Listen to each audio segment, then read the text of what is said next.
नमस्कार साथियों, मैं दिनेश आपका स्वागत करता हूं आपके अपने प्लेटफॉर्म हेलो सर पर। आज हम मानव शरीर के अंतर्गत एक और नया सेगमेंट लेकर आए हैं, एक और नया तंत्र लेकर आए हैं जिसका नाम है रक्त परिसंचरण तंत्र। तो आइए बिना देरी करे हम आज अपने टॉपिक को शुरू करते हैं, रक्त परिसंचरण तंत्र को शुरू करते हैं। ठीक है, रक्त परिसंचरण तंत्र कौन सा तंत्र है? वह तंत्र जिसके द्वारा रक्त को एक निश्चित दिशा में आपके शरीर के अंदर फ्लो किया जाता है। ऐसा तंत्र जो आपके शरीर के अंदर रक्त को एक निश्चित दिशा में फ्लो करता है, और यह कार्य किसके द्वारा किया जाता है? आपके हृदय के द्वारा संपादित किया जाता है। इसलिए इसको क्या कहा जाता है? रक्त परिसंचरण तंत्र। ठीक है, और इसकी खोज किसने की है? इसका खोज का श्रेय जाता है विलियम हार्वे को। सबसे पहले इन्होंने बताया था 1628 में। ठीक है, 1628 में, अप्रोक्सीमेट यही डेट है शायद उसकी। 1628 में विलियम हार्वे ने बताया था कि रक्त का एक तंत्र है जिसमें वह संचरित होता है। ठीक है, रक्त परिसंचरण की आवश्यकता या इसके कार्य क्या होते हैं अगर हम मेनली देखें तो बहुकोशीय जीवों में जो है ना, आपके बहुकोशिका वाले जीवों में क्या रहता है कि बहुत सारे न्यूट्रिशंस को आपकी बॉडी तक पहुंचाना रहता है ना, गैसों का आदान प्रदान किया जाता है, या फिर पचे हुए या फिर अपशिष्ट पदार्थों का भी परिवहन जो होता है वो किसके द्वारा होता है?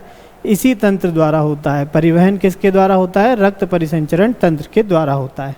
ठीक है, रक्त परिसंचरण में जैसे कि आपकी ऑक्सीजन हो गई, कार्बन डाइऑक्साइड हो गई, इसका आदान प्रदान या इसका परिवहन किसके द्वारा होता है? हमारा रक्त परिसंचरण तंत्र द्वारा, है ना। रक्त का परिसंचरण करना जिसमें आपके भोज्य पदार्थ या न्यूट्रिशियंस हो गए जो भी आपको बॉडी को ज़रूरत पड़ती है। इसमें मेनली हम कितने भागों को पढ़ने वाले हैं? 3 भागों में हम इसको पढ़ेंगे। रक्त परिसंचरण तंत्र को कितने भागों में हम पढ़ने वाले हैं? 3 भागों में। हृदय, रुधिर और रुधिर वाहिनियाँ। यहाँ पर हम इस रक्त परिसंचरण तंत्र को कितने भागों में देखेंगे? 3 भागों में। इसके पहले में हम ये जान लेते हैं कि रक्त परिसंचरण तंत्र कितने प्रकार का होता है। रक्त का जो परिसंचरण होता है वह 3 प्रकार का होता है बेसिकली। कितने प्रकार का होता है? 3 प्रकार का। ठीक है, 3 प्रकार में कौन कौन से आ जाएंगे आपके? 3 प्रकार का रक्त परिसंचरण होता है। पहला होता है आपका ओपन टाइप। ठीक है, यानी कि खुला हुआ रक्त परिसंचरण। कैसा होगा? खुले हुए प्रकार का रक्त परिसंचरण उन जीवों में होता है जिनका बाहरी कंकाल होता है। खुले हुए रक्त परिसंचरण की 3 बातें हैं जिनको आपको मुख्यतः ध्यान में रखना होगा। इन 3 बातों के कारण ही वह क्या कहलाएगा? खुला हुआ रक्त परिसंचरण कहलाएगा। पहली बात कि इसमें क्या होगा? बाह्य कंकाल होगा। कैसा कंकाल होगा? बाह्य कंकाल। कंकाल वाली मैंने बताया था, कंकाल वाली आपकी जो वीडियो है उसमें बताया था स्केलेटन सिस्टम में कि 2 प्रकार के कंकाल, 2 प्रकार के सिस्टम होते हैं, एक बाह्य होता है और एक आंतरिक होता है। तो बाह्य कंकाल जिन जीवों में पाया जाता है, बाह्य कंकाल, उसमें क्या होगा? बाह्य कंकाल जहाँ पर पाया जाएगा, बाह्य कंकाल, नंबर 1 बात क्या होगी? बाह्य कंकाल होगा। नंबर 2 बात आपकी होने वाली है कि उसमें क्या होगा? ब्लड की वेसल्स नहीं होंगी। ब्लड वेसल्स मतलब जो रक्त वाहिनियाँ हैं, रक्त वाहिनियाँ इस सिस्टम में नहीं पाई जाएंगी। रक्त वाहिनियाँ ओपन टाइप में नहीं पाई जाएंगी। इसके अलावा तीसरी बात जो है वो ये है, तीसरी बात कि इसमें जो है रक्त वाहिनियाँ नहीं होंगी। तो अगर रक्त वाहिनियाँ ही नहीं होंगी तो प्रेशर कहाँ लगेगा? रक्त का कोई प्रेशर ही नहीं होगा, यानी कि यहाँ पर रक्त का प्रेशर, ब्लड का प्रेशर जो है वो नेग्लिजिबल होगा ही नहीं। ठीक है, जैसे कि अगर मैं देखूँ ओपन टाइप में कौन कौन सी जीव आते हैं आपके जिनका बाहरी कंकाल रहता है, जैसे कि तिलचट्टा हुआ, आपका घेंगा हुआ, है ना। घेंगा देखा है ना आपने? घेंगा हुआ, तिलचट्टा हुआ, इन सब में कैसा पाया जाता है? आपने कॉकरोच हुआ, इन सब का बाहरी कंकाल रहता है। ऐसे जीव जिनकी बाहर की सरफेस जो है थोड़ी टाइट रहती है, यानी उनका कंकाल बाहर रहता है। अगर बाहरी कंकाल है तो क्या होगा? वहाँ पर रक्त परिसंचरण कैसा हो रहा होगा? Open type. यानी कि जो आपकी रक्त वाहिनियाँ है ही नहीं, तो रक्त के क्या होगा, रक्त वाहिनियों के बाहर बहेगा। और इसके जस्ट अपोजिट होता है दूसरा प्रकार का आपका क्लोज्ड टाइप। कौन सा होगा? क्लोज्ड बोले तो आंतरिक, या ये था ओपन यानी कि खुला हुआ, ये होगा बंद परिसंचरण तंत्र। कैसा होगा? बंद परिसंचरण तंत्र। बंद में क्या होता है कि पहली बात तो ये कि यहाँ बाह्य कंकाल था, यहाँ पर कैसा रहता है? आंतरिक कंकाल। कौन सा कंकाल पाया जाता है? आंतरिक, आंतरिक कंकाल पाया जाएगा यहाँ पर, ठीक, आंतरिक कंकाल होगा। और रक्त वाहिनियाँ यहाँ पर क्या होंगी? रक्त वाहिनियाँ ब्लड वेसल्स यहाँ पर आपको क्या करेंगी? मौजूद होंगी। ब्लड वेसल्स यहाँ पर मौजूद होंगी क्लोज्ड वाले में, क्योंकि क्लोज यानी कि ब्लड वेसल्स के होने पर ही वह क्लोज्ड कहला रहा है, ठीक है। तीसरी बात आ जाती है आपका, जब ब्लड वेसल्स हैं जिनमें ब्लड बह रहा है, तो यहाँ पर ब्लड प्रेशर भी यानी कि रक्त दाब भी यहाँ पर होगा। इन्हीं कारणों से वह ओपन या क्लोज टाइप कहलाता है। तीसरा आपका परिसंचरण होता है वह मिक्स्ड टाइप का होता है। तीसरा जो परिसंचरण है वो कैसा होगा? मिक्स्ड टाइप का, ठीक है। मिक्स्ड में क्या रहता है कि ओपन भी होगा कुछ और कुछ क्लोज्ड भी होगा। जैसे कि आपने देखा होगा आपका उसको क्या कहते हैं? टर्टल को क्या कहते हैं? कछुआ। कछुए की जो पीठ होती है ना, वहाँ पर आपका उसका कंकाल बाह्य होता है, जबकि उसकी जो गर्दन निकली रहती है और जो पैर निकले रहते हैं और जो पूँछ होती है, वहाँ पर उसका जो कंकाल है वो कैसा होता है? उसके अंदर हड्डी रहती है यानी कि आंतरिक कंकाल रहता है, और वहाँ पर ब्लड वेसल्स भी पाई जाती हैं। ऐसे ही मछली हो गई आपकी, तो मछली की जो पूँछ होती है वहाँ पर क्या होता है? कंकाल नहीं पाया जाता, जबकि उसकी बाकी बॉडी में कंकाल पाया जाता है। तो जहाँ पर कंकाल है वहाँ पर रक्त वाहिनियों द्वारा रक्त बह रहा होगा, और जहाँ पर कंकाल नहीं है वहाँ पर क्या होगा?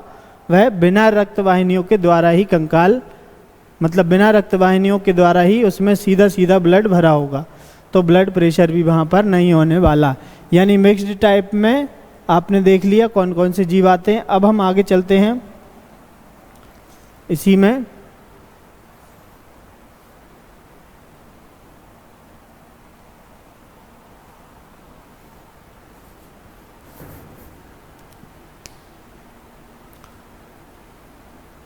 हमें यहाँ पर पढ़ना है मानव का रक्त परिसंचरण। मानव के रक्त परिसंचरण कौन से प्रकार का होगा? क्लोज टाइप का, क्योंकि मानव शरीर में रुधिर वाहिकाएँ पाई जाती हैं, जो कि आपकी कौन कौन सी होती हैं? दो होती हैं, धमनियाँ और शिराएँ। हमें यहाँ पर धमनियों और शिराओं को देखना पड़ेगा, ठीक है। धमनियों और शिराओं को हम यहाँ पर देखेंगे अच्छे से। ये हैं आपकी रक्त वाहिनियाँ। फिर इसके बाद हम हृदय को पढ़ेंगे। 3 पार्ट में हम यहाँ पर पढ़ने वाले हैं, हृदय, रक्त वाहिनियाँ और रक्त। ये तीनों को पढ़कर हम अपना रक्त परिसंचरण तंत्र कंप्लीट करने वाले हैं। तो सबसे पहले हम क्या पढ़ रहे हैं? रक्त वाहिनियाँ। रक्त वाहिनियाँ आपकी 2 प्रकार की होती हैं, धमनियाँ और शिराएँ। यहाँ पर आप देखो रेड कलर में जो है वह धमनी है, और जो ब्लू कलर में आपको दिखाई दे रही वह क्या है? शिरा है। धमनियों में क्या होता है? धमनी और शिराओं में बेसिक अंतर ये होता है कि धमनियाँ किन को कहते हैं और शिराएँ किन को कहा जाता है? जो आपके ब्लड को हार्ट के अंदर लेकर आए। जैसे ये मान लो दिल है, सही से नहीं बना मुझसे, ये दिल है, अगर इसके अंदर जो कोई ब्लड लेकर आ रहा है, जो भी नलियाँ हैं आपकी जो इसके अंदर ब्लड लेकर आ रही हैं, उनको हम क्या कहते हैं? शिराएँ, ठीक। वो सारी नली जो आपके हृदय के अंदर रक्त को लेकर आ रही हैं वह क्या कहलाएंगी? शिरा। और जो हृदय से बाहर जा रहा होगा, जिनके द्वारा रक्त हृदय से बाहर जा रहा होगा, उनको क्या कहेंगे हम? धमनियाँ, ठीक है। धमनी किसको कहेंगे? जो रक्त को बाहर लेकर जा रहे, रक्त जिनके द्वारा बाहर की तरफ फ्लो हो रहा होगा वो धमनियाँ हैं, और जो अंदर की तरफ फ्लो हो रहा होगा वो कैसी हैं? शिराएँ हैं। अब आप ध्यान दो जरा कि अगर रक्त बाहर की तरफ ले जाना है, यानी शरीर के हर अंग तक रक्त पहुंचना चाहिए, यानी कि यहाँ से प्रेशर ज़्यादा होना चाहिए इन नलियों में। अगर इन नलियों में प्रेशर ज़्यादा होगा तभी तो आपका ब्लड यहाँ से निकल के पूरे शरीर के आखिरी बिंदु तक, सिर तक या पैर के आखिरी बिंदु तक पहुँचेगा। यानी इनमें जो है प्रेशर क्या होता है, ज़्यादा होता है। किनमें? धमनियों में। और ये थोड़ी मोटी भी होती हैं। क्या होती हैं? ये मोटी होती हैं और इनमें प्रेशर ज़्यादा होता है। प्रेशर ज़्यादा होने के कारण ही मोटी होती है। क्यों? कि अगर प्रेशर ज़्यादा रहा और अगर मोटी नहीं हुई तो वो क्या होने हैं, फटने के चांसेस हैं। तो जो प्रकृति में है ना, हमारे नेचर ने जो हमें प्रदान किया है ऑटोमेटिकली, वह इनकी दीवारों को थोड़ा थोड़ा मोटा करके ही हमें दी गई हैं, ताकि जब इनमें हाई प्रेशर से ब्लड बहे तो ये फेल ना हो जाए। फेल होने का कारण यही है कि सिर्फ वह फट ना जाए। अगर ये नहीं फटेगी तभी जाके तो पूरे हाई ब्लड प्रेशर को लेकर ट्रांसफ़र कर पाएगी। तो हाई ब्लड कितना प्रेशर होता है इसमें? धमनियों में हाई ब्लड प्रेशर मतलब कितना होगा? 120 mmHg पारे तक यहाँ पर इसका क्या होता है, प्रेशर होता है। किसका होता है? धमनियों का। ठीक है, धमनियों का प्रेशर कितना होता है? 120 mmHg पारे का कॉलम। और जो सिराएं आपकी जो रिटर्न लेकर आ रही हैं, अब आप ध्यान दो थोड़ा सा, एक कॉमन सेंस वाली बात है कि ब्लड को यहाँ से पंप किया गया तो ज़्यादा प्रेशर ज़रूरत पड़ेगी ताकि वह पूरे शरीर तक पहुँच जाए। लेकिन वहाँ से लौटते टाइम आप ध्यान दो कि वहाँ से कोई पंप नहीं लगा जो उसको लौटते टाइम प्रेशर लगा के ला रहा है। यहाँ से धक्का दिया तो वह धीरे धीरे मतलब बहुत तेज़ी से पहुँचा, लेकिन वापस आते समय उसकी स्पीड थोड़ी क्या हो जाती है, कम हो जाती है। स्पीड कम होने के कारण यहाँ से प्रेशर भी क्या होगा, इन पर कम लगेगा। यानी सिराओं पर जो प्रेशर है वह कैसा रहता है, कम रहता है। सिराओं पर जो प्रेशर है कम रहता है। प्रेशर कम है यानी कि इनकी दीवार भी कैसी होगी, पतली होगी। इनकी अपेक्षा इनकी दीवार कैसी होगी, पतली होगी। धमनियों की अपेक्षा सिराओं की दीवार कैसी होगी, पतली। और इसका जो है प्रेशर भी कम रहने वाला है। इसका प्रेशर कितना रहता है, 80 mmHg पारे, यानी पारे का कॉलम जो है 80 mm तक चढ़ता है। ये सामान्य मनुष्य में पाई जाती है 120 से 80। आपने देखा होगा बीपी जो है कितने से कितने, नॉर्मली कितने से कितने लाई करता है, 120 से 80 mm। इसमें थोड़ा सा और अंतर है कि जो सिराएं हैं, सिराएं जो हैं उनमें क्या होता है, ये वॉल्व पाए जाते हैं, जबकि आपकी धमनियों में कोई वॉल्व नहीं पाया जाता। वॉल्व का मतलब होता है एक प्रकार का ढक्कन, इनको जो बार बार खुलेगा और बंद होगा। उसका भी एक कारण है। मान लो यहाँ से अगर ब्लड को बहुत तेज़ी से पंप करा है शरीर ने, तो जिन नलियों द्वारा वो जा रहा है अंत तक, वहाँ पर रोकने की कोई आवश्यकता ही नहीं, इसलिए वाल्व की यहाँ पर कोई आवश्यकता नहीं है। पर जो ब्लड वापस आ रहा है किनके द्वारा, शिराओं द्वारा, वो ब्लड का प्रेशर थोड़ा कम होता है। अगर मान लो यहाँ से ब्लड आ रहा है और इसका प्रेशर भी कम है, यानी कि इसकी स्पीड भी क्या होने वाली है, कम होने वाली। अगर इसकी स्पीड कम है और मान लो बाई चांस थोड़ी ज़्यादा कम हो गई, होता है कभी कभी कि ब्लड प्रेशर लो हो जाता है, तो ये ब्लड आगे नहीं जाएगा। जबकि अगर कहीं ये रुक गया तो वापस आ सकता है ना। ये वापस ना आए इसके लिए यहाँ पर क्या लगे होते हैं, ये वाल्व लगे होते हैं। ठीक है, ये वाल्व क्या होते हैं, अगर यहाँ से तो जाने में तो कोई दिक्कत नहीं करेगा, जाते टाइम तो ये वाल्व खुल जाएगा ऐसा, लेकिन जैसे ही ब्लड वापस आएगा तो ये इसको रोक देगा, कहेगा अरे भैया कहाँ कहाँ किधर जा रहे हो, वापस नहीं जाना, ऊपर ही जाना है। ठीक है, तो जब उसको वापस भेजा, मतलब यहाँ से जाते टाइम कोई दिक्कत नहीं, अगर ब्लड प्रेशर कम हुआ तो वह वापस भी आ सकता है। इसके कारण यहाँ पर क्या पाई जाती हैं, ब्लड वेसल्स में, यहाँ सिराओं में क्या पाए जाते हैं, आपके वाल्व पाए जाते हैं, ताकि वह ब्लड वापस ना आए और आगे ही बढ़ता रहे। समझे? और क्या चीज़ है, देखो यहाँ पर वाल्व उपस्थित होते हैं सिराओं में। इनका रंग कैसा होता है, नीले कलर का। ठीक है, जबकि इनका रंग कैसा होता है, लाल होता है। धमनियों का रंग कैसा होता है, लाल होता है। उसका कारण ये है कि धमनियाँ आपका हृदय से रक्त को लेकर सभी जगहों पर जा रही हैं, यानी कि इसको शुद्ध रक्त की आवश्यकता है। ये बात तो क्लियर है कि अगर पूरे शरीर में रक्त को ले जाना है तो शुद्ध रक्त ही पहुंचाना पड़ेगा, ताकि वह न्यूट्रिशंस को पहुंचा सके सभी जगहों पर। तो ये कॉमन सेंस वाली बात है। जाने वाली चीज़ों में, यानी कि जाने वाली कौन है, धमनियों में कैसा रक्त बहने वाला है, शुद्ध, जिसका रंग कैसा होता है, लाल। लाल रंग का कारण ये है कि उसमें हीमोग्लोबिन की मात्रा पाई जाती है, जिससे वह क्या हो जाता है, लाल हो जाता है। जबकि सिराओं में वही रक्त है, लेकिन उसका रंग कैसा होगा, नीला। उसका कारण ये है कि उसमें कार्बन डाइऑक्साइड मिली रहती है, ठीक है। आप देखो कि लाल में अगर काले को मिलाते हैं तो लगभग नीला कलर इस टाइप का बन जाता है, ठीक है। तो जो कार्बन डाइऑक्साइड में सी होता है ना कार्बन, उसका कलर काला होता है। काले कलर को अगर लाल से मिलता है तो वो लगभग थोड़ा नीला टाइप का दिखने लगता है। जो हमारे शरीर में हमने देखा है कई बार कि ये जो बाहर नसें दिखाई दे रही हैं आपकी, यही क्या है, सिराएं हैं। ये नीले नीले कलर की जो बाहर नस दिखाई दे रही हैं, आपको कैमरे में नहीं दिखाई दे रही होंगी, आपको अपने हाथ में देख लेनी है। वो कैसी होती हैं, वो सारी जो ऊपर ऊपर दिखाई देती हैं वो कौन होती हैं, सिराएं। यानी कि सिराएं आपकी त्वचा के जस्ट नीचे पाई जाती हैं, जबकि धमनियाँ क्या होंगी, शरीर में थोड़ी ज़्यादा गहराई तक पाई जाती हैं। धमनियाँ क्या होती हैं, शरीर में ज़्यादा गहराई तक पाई जाती हैं। ये इनका बेसिक, ठीक है। और ये पतली दीवारों वाली होती हैं कौन, सिराएं। कार्य इनका क्या है, शरीर से हृदय की ओर रक्त को ले जाना। ये तो मैंने पहले ही बता दिया आपको।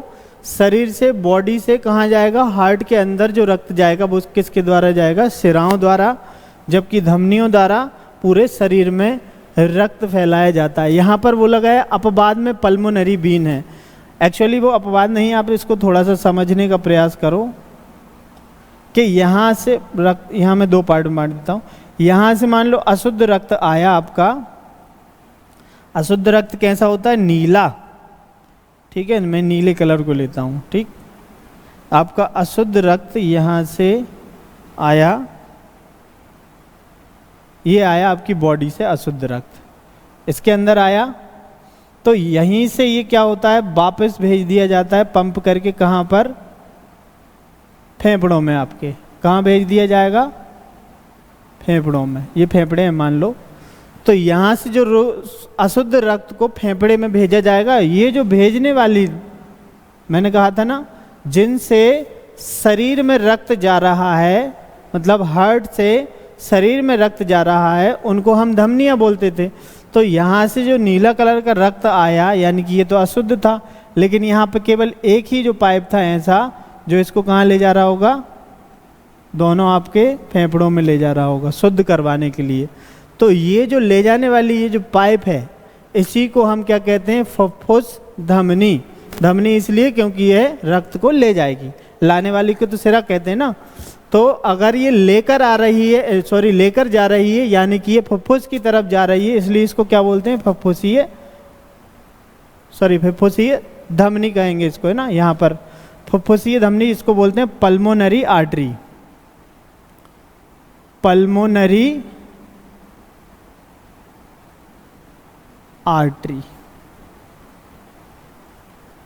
फुफ्फुसीय धमनी, जो कि अशुद्ध रक्त जिसमें केवल एक बहेगा। अपवाद में क्या है ये भी बताने वाला हूँ, बीन कौन सी होती है, लेकिन आप समझो जो ले जाती हैं उनको हम धमनी बोलते हैं, लेकिन यहाँ पर आपको अशुद्ध रक्त को भी ले जाना है फुफ्फुस तक, इसलिए ये वाली जो एक सिरा धमनी है आपकी जिसमें कि अशुद्ध रक्त बहता है, वह क्या कहलाती है, pulmonary artery. Same to same यही कहानी यहाँ से, जब यह रक्त शुद्ध हो जाएगा, यानी इसका कलर कैसा हो जाने वाला है, लाल। जब ये शुद्ध रक्त हो जाएगा तो यहाँ से कहाँ जाएगा, आपके हृदय में अंदर, ठीक है। जब ये हृदय में अंदर आएगा तो जिस नली द्वारा ये आ रहा होगा उसको हम क्या बोलने लगते हैं, पल्मोनरी वीन। क्या बोलेंगे, पल्मोनरी वीन बोलेंगे, ठीक है। पल्मोनरी वीन कौन सी होती है, जिस केवल एक ही सिरा ऐसी है जो कि आपकी जिसमें शुद्ध रक्त बहेगा। बाकी सिराएं क्या है, ये भी सिरा है, तो इस सिरा में कैसा बह रहा है, अशुद्ध। बाकी सभी सिराओं में कैसा बहता है, अशुद्ध। लेकिन एक ऐसी सिरा है जो कि आपके फुफ्फुस से यहाँ तक, यानी फेफड़ों से हृदय तक जो रक्त ला रही होगी, उसके कारण उसको क्या बोलने लगते हैं, फुफ्फुसीय सिरा। तो इसमें तो हमारा शुद्ध रक्त आ रहा है, केवल एक ही ऐसी है जिसमें शुद्ध रक्त आता है फेफड़ों से हृदय में। बाएं आलिंद जो है ऑक्सीजन युक्त आपूर्ति करता है। ये आपका अगर लेफ्ट है और ये राइट साइड है, तो लेफ्ट वाले में क्या होता है, शुद्ध रक्त आता है। समझे, धमनियाँ, ठीक है। धमनियों को मैं आपको यहाँ पर क्लियर कर चुका हूँ। धमनियाँ, इनमें बाल्व अनुपस्थित होता है, मैंने बता ही दिया उसका कारण क्या होता है बाल्व अनुपस्थिति का। है ना, इनकी दीवारें मोटी होंगी क्योंकि ब्लड प्रेशर हाई रहने वाला है, और ये थोड़ी सक्रिय होती हैं, उनकी अपेक्षा थोड़ी सक्रिय होती हैं ताकि प्रेशर ज़्यादा से ज़्यादा कहाँ पर फ्लो में लग सके। प्रेशर ज़्यादा होगा तो उसको वेलोसिटी देने के लिए एरिया कम होगा। ठीक है, कार्य क्या होता है, हृदय से शरीर को ऑक्सीजन युक्त रक्त पहुंचाना इनका धमनियों का काम होता है। अपवाद भी मैंने बताया आपको, पल्मोनरी आर्टरी क्या होती है, आपका अपवाद होती है, जो कि आपका क्या करती है, पल्मोनरी धमनी जो है अपवाद की श्रेणी में यहाँ पर बोला गया है, लेकिन वास्तविकता आप समझ गए हैं कि उसको पल्मोनरी या फिर अपवाद क्यों बोलना है, क्योंकि वह क्या करता है, आपके अशुद्ध रक्त का परिवहन करता है। तो यहाँ पर आपको आशा है, मैं आशा कर रहा हूँ कि आपको यहाँ पर धमनी और शिराओं में अंतर समझ में आया होगा बेसिकली। अब हम यहाँ पर पढ़ेंगे हृदय को अपने, ठीक है, क्योंकि जो आपका सिस्टम है वो 3 भागों में बटा है, जिसमें हमने रुधिर वाहिनियों के विषय में अभी चर्चा की है। अब हम करने वाले हैं किसके विषय में, हृदय के विषय में। इसके बाद हम रुधिर के विषय में भी चर्चा करेंगे। तो हृदय के विषय में समझने के पहले आप थोड़ा सा एक सिस्टम समझो कि हमारे शरीर में किस तरीके से रक्त का परिसंचरण होता है। जो रक्त का परिसंचरण है वो कुछ इस तरीके से होता है कि आपका हृदय से जो है रक्त कहाँ जाता है, महाधमनी में। सबसे पहले जैसे हृदय में शुद्ध रक्त आया फेफड़ों से, तो ये कहाँ जाता है, महाधमनी में पहले जाता है हृदय में, हृदय से फिर कहाँ जाएगा, महाधमनी में। ठीक है, महाधमनी से आगे पड़ता है तो ये धमनियों में परिवर्तित, आगे जाके काय में चला जाता है, धमनियों में, और ये धमनियों से और आगे चल के छोटी छोटी धमनियों में बढ़ जाता है, यहाँ पर छोटी छोटी धमनियों में, और ये छोटी छोटी धमनियाँ आगे चल के काय में बढ़ जाती हैं, आपकी कैपिलरीज में। ये जो सिस्टम है ये कैपिलरीज का ही है। ठीक है, ये जो सिस्टम है ये कैपिलरीज का ही है, जहाँ पर गैसों का आदान प्रदान होता है आपका। तो यहाँ से हृदय में आया, हृदय से महाधमनी में, महाधमनी से धमनी में, और धमनी के बाद ये कहाँ चला जाता है, छोटी धमनियों से होते हुए आपका कैपिलरीज में चला जाता है, जहाँ पर रक्त में ऑक्सीजन ले ली जाती है भोज्य पदार्थों को पचाने के लिए, या फिर कोई रासायनिक क्रियाओं के लिए ऑक्सीजन ले ली जाती है। उसके बाद उसमें रासायनिक क्रियाओं के बाद क्या हो जाता है, कार्बन डाइऑक्साइड मिक्स हो जाती है। कार्बन डाइऑक्साइड मिक्स होने के बाद ये ब्लड आगे चलता है किसके द्वारा, शिराओं द्वारा। तो ये पहले छोटी छोटी शिराओं में से कहाँ जाएगा, शिराओं में, फिर शिराओं से महाशिरा में जाएगा, और महाशिरा से कहाँ पहुँच जाएगा, आपके हृदय में, जो कि सीधी तरफ है ना, हृदय के राइट तरफ ये क्या पहुँच जाएगा, आपका हृदय के राइट तरफ पहुँच जाएगा अशुद्ध रक्त। और इसके बाद फिर से ये क्या होगा, हृदय में पहुँचेगा, और हृदय में पहुंचने के बाद वापस इसको पंप करके कहाँ भेज दिया जाएगा, वापस से फेफड़ों में। समझे? तो ये आपके रक्त परिसंचरण का एक पूरा एक सिस्टम होता है, जिसमें कि क्या होता है, रक्त आपका परिसंचरित इस सिस्टम के द्वारा होता है ना। 4 पार्ट में बटा होता है हमारा हृदय। उन 4 पार्टों को हम अभी अभी डिस्कस करेंगे। ठीक है, तो अब हम थोड़ा सा हृदय के विषय में पढ़ना चालू करें, हृदय को समझें आखिर किस तरीके से वर्किंग है उसकी, और क्या क्या उसमें मुख्य भाग हैं, हम यहाँ पर सभी को डिस्कस करेंगे। मानव हृदय के 4 भाग होते हैं। मानव हृदय के कितने भाग होते हैं, 4 भाग। ये जो ऊपर वाला भाग है, ऊपर वाले जो भाग हैं, जैसे ये 4 भागों में मान लो मानव का हृदय बटा हुआ है, ऐसा ही होता है क्या हृदय? अरे ये प्यार मोहब्बत वाला हृदय है भाई, वास्तविक ये है। तो ये जो है आपका ऊपर वाला भाग क्या कहलाता है, आलिंद। ठीक है, आप इसको याद भी ऐसे रख सकते हो, ऊपर से ऊपर आलिंद, ठीक है, और नीचे से निलय। शब्द से ही समझ में आ रहा है, नीचे से निलय याद रख सकते हो और ऊपर से आलिंद याद रख सकते हो। तो 2 आलिंद होते हैं, राइट वाला और लेफ्ट वाला। 2 आलिंद होंगे, 2 निलय होंगे, राइट वाला निलय और लेफ्ट वाला निलय। अभी हम इनकी कार्यविधि भी समझते हैं कि आखिर ये ऐसे क्यों होते हैं और इनकी क्या क्या कार्यविधि है। इसके पहले थोड़ी और बेसिक चीज़ें, जैसे कि इसका वजन अगर हम देखें, मानव हृदय के वजन की अगर बात करें तो वो लगभग 300 ग्राम के समथिंग होता है। 300 ग्राम का हृदय है। सामान्यतः 1 मिनट में कितनी बार धड़कता है हमारा दिल? सामान्य पुरुष का, सामान्य मनुष्य का कितना है? 72 से 75 बार इसकी धड़कन होती है। ठीक है। अवस्थित यह कहाँ पाया जाता है? आपके फुफ्फुस में, फुफ्फुसों के बीचों बीच। ठीक है। थोड़ा सा दाईं तरफ रहता है, थोड़ा सा ये झुका हुआ रहता है। किस तरफ? बाईं तरफ। गलती से दाईं भूल गया मुझसे। वह किस तरफ झुका रहता है? थोड़ा सा बाईं तरफ, लेफ्ट साइड आपके। ठीक है। लेफ्ट साइड थोड़ा सा झुका रहता है। हृदय जिस आपकी झिल्ली में रहता है, उस झिल्ली का नाम है, इसको बोलते हैं हम क्या? पेरिकार्डियम। जो इसको चारों तरफ से घेरे रहती है उसको क्या बोलते हैं? पेरिकार्डियम झिल्ली कहा जाता है। ठीक है। जिसके अंदर पेरिकार्डियल द्रव भरा रहता है। यहाँ से प्रश्न बनते हैं, इन्हीं क्वेश्चन, इन्हीं लाइनों से प्रश्न बनते हैं आपके, इसलिए मैंने इनको यहाँ पर कवर अप किया है कि हृदय में जो आपका हृदय जिस झिल्ली के अंदर रहता है उसको क्या कहा जाता है? पेरिकार्डियम। पेरिकार्डियम झिल्ली कहा जाएगा। और उसका जो द्रव उसके अंदर भरा रहता है वो कौन सा होता है? पेरिकार्डियल द्रव। ठीक है। जो कि उसको बाहरी आघातों से सुरक्षित रखता है। आपके सीधे हार्ट पर कोई चीज़ अटैक ना करे, बाहर से लगने वाले जो झटके हैं, इसलिए उसके अंदर एक झिल्ली के अंदर थोड़ा द्रव भरा रहता है ताकि वह सस्पेंशंस को एब्जॉर्ब कर सके, है ना। तो जैसे ही कोई जर्क लगता है तो आपका हृदय थोड़ा सा उससे सेफ रहता है। उसके कारण, किसके कारण? पेरिकार्डियल द्रव के कारण उसको वो सुरक्षित रहता है। हमारे हृदय का कार्य क्या होता है? केवल एक ही कार्य होता है, यहाँ पर कोई भी दूसरा काम नहीं होता। हृदय का केवल क्या रहता है कि पंप करना, पंप करके हृदय यहाँ से ब्लड को दूसरी जगहों तक भेजना, और हृदय का कोई कार्य नहीं है। ठीक है। केवल हृदय का कार्य क्या है? पंप करना और ब्लड को दूसरी जगह ट्रांसफ़र करना। ये नहीं रहता कि ब्लड को यहाँ पे एब्जॉर्प्शन करना या उसके न्यूट्रिशंस का यूज़ करना। ब्लड का, हृदय का कोई कार्य ऐसा नहीं होता। ठीक है, समझे। तो यहाँ पर हम थोड़ा सा उसके बारे में जानने वाले थे कि इस तरफ वाली जो दीवार होती है हृदय की, जो इस तरफ वाली दीवार होती है, ये लेफ्ट साइड वाली थोड़ी सी ज़्यादा मोटी होती है। ठीक है। जिसको मायोकार्डिया कहते हैं हम। ये जो दीवार है ये क्या कहलाती है? मायोकार्डिया। क्या कहलाती है?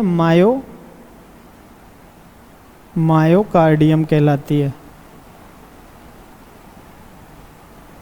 ये दीवार का नाम क्या है? मायोकार्डियम। क्योंकि प्रश्न में एक बार पूछा गया था कि हृदय की आंतरिक दीवार को क्या कहा जाता है? हृदय की जो आंतरिक दीवार है उसको क्या कहा जाता है? ये प्रश्न आया हुआ था। इसको कहते हैं एंडोकार्डियम। एंडोकार्डियम इसको कहा जाता है। तो बाहरी दीवार को क्या कहा जाता है फिर? ये जो बाहरी दीवार है इसको कहा जाता है पेरिकार्डियम। क्या कहा जाता है? पेरिकार्डियम। बाहरी दीवार को क्या कहा जाता है? पेरिकार्डियम। आंतरिक दीवार को क्या कहा जाता है? एंडोकार्डियम। बीच वाली दीवार को क्या कहा जाता है? ये दीवार को क्या कहा जाता है? बाहरी दीवार को मायोकार्डियम। ये जो बीच में है, जो कि इस हृदय को 2 भागों में बांटता है, 2 भागों में सेपरेट करता है, इसको कहा जाता है सेप्टम। क्या कहा जाता है इसको? सेप्टम। सेप्टम कहा जाता है। ठीक। अब हम यहाँ पर थोड़ी सी इसके और फंक्शंस को देखते हैं कि यहाँ से जो द्रव आता है या आपका क्या आता है? ब्लड आता है, डीऑक्सीजनेटेड ब्लड आता है। उसको देखो यहाँ पर वॉल्व लगे हुए हैं। इन वॉल्व का भी कुछ नाम है। ये जो वॉल्व हैं जहाँ पर आपके राइट साइड में होंगे, ठीक है, जो कि आपके 4 भागों में बांट रहा है ना हृदय को। ये तो बीच में से 2 भाग, एक भाग इस तरफ, एक भाग इस तरफ। यहाँ पर ये ऊपर वाला भाग कहलाता है आलिंद, नीचे वाला भाग क्या कहलाता है? निलय। ठीक है। तो जो ऊपर वाले भाग और नीचे वाले भाग को जो बांट रहा है वो यहाँ पर एक वॉल्व लगा हुआ है, उसके द्वारा ये दोनों भाग सेपरेट रहते हैं। उसको बोलते हैं हम यहाँ पर ट्राइकॉस्पिड वाल्व। ट्राइकॉस्पिड वाल्व कहा जाता है। किसको? ट्राइकॉस्पिड वाल्व कहा जाता है। आपके राइट साइड वाले वाल्व को क्या कहेंगे हम? आलिंद को निलय से अलग करता है, उस वाल्व को क्या कहा जाता है? Tricuspid valve. जबकि लेफ्ट साइड वाले को कहा जाता है वाइकास्पिड वाल्व। क्या नाम है इसका? वाइकास्पिड, वाइकास्पिड वाल्व कहा जाता है। ठीक है, लेफ्ट साइड वाले को वाइकास्पिड वाल्व कहा जाता है। ठीक है, यहाँ पर ये जो ब्लड है, ये देखो, ये कौन सी होगी? पल्मोनरी, ये वाली जो जिसमें डीऑक्सीजनेटेड ब्लड जा रहा है, कहाँ जाएगा? ये फेफड़ों की तरफ जाएगा, ये लेफ्ट वाले और ये राइट वाले फेफड़े की तरफ चला जाएगा। तो इन्हीं को तो कहा जाता है फुफ्फुस धमनी, पल्मोनरी आर्टरी। किसको कहेंगे? इस वाली को पल्मोनरी आर्टरी कहते हैं इसको। तो यहाँ पर जो वाल्व लगा होगा उसको क्या कहेंगे? पल्मोनरी वाल्व कहेंगे। ठीक है, ये जो यहाँ पर वाल्व लगा होगा इसको क्या कहेंगे? पल्मोनरी वाल्व, पल्मोनरी वाल्व कहा जाएगा इसको। क्या कहा जाएगा इसको? पल्मोनरी वाल्व कहा जाएगा। ठीक है, और इस वाले वाल्व को, यहाँ भी देखो वाल्व लगा हुआ है जो कि इसको सेपरेट कर रहा है, मैंने इसका नाम बता दिया। ये जो वाल्व है, ठीक, यहाँ से ये वाल्व बंद हुआ तो ये यहाँ से ब्लड किस डायरेक्शन में जाएगा? यहाँ से। यहाँ पर थोड़ा पीछे दिख रहा है, लेकिन इस वाल्व का नाम है, ये महाधमनी में जा रहा है, यानी कि ये, ठीक है, महाधमनियों से होते हुए कहाँ चला जाएगा? पूरे शरीर में। इसलिए इसको बोलते हैं आर्ट्रियल वाल्व कहते हैं इसको। क्या कहते हैं इसको? आर्ट्रियल वाल्व कहा जाता है, क्योंकि ये आर्टरीज यानी महाधमनी से होते हुए ये जा रहा है। ये जो मोटी मोटी दिखाई दे रही है, यही आपकी क्या है? महाधमनी। इसके बाद ये छोटे छोटे भागों में बढ़ जाती है, यानी कि ये कैसी होगी? ये छोटे छोटे भाग महाधमनी के, तो ये धमनियां कहलाती हैं, आर्टरी कहलाती हैं। ठीक है,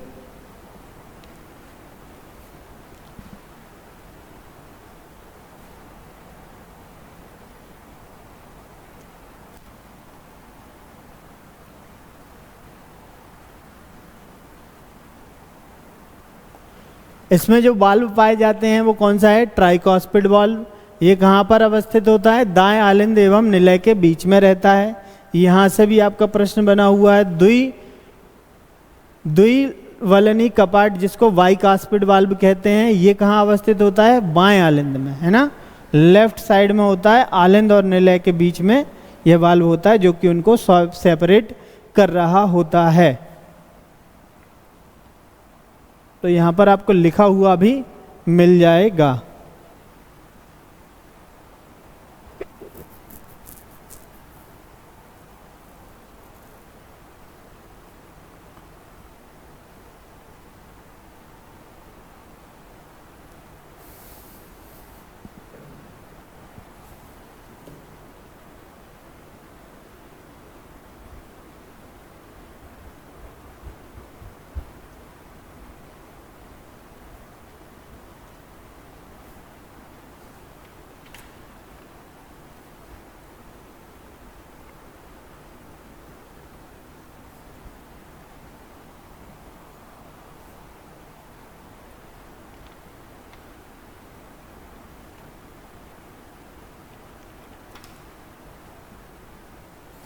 अब हम यहाँ पर पढ़ेंगे तीसरा सेगमेंट क्या है इसका? रक्त।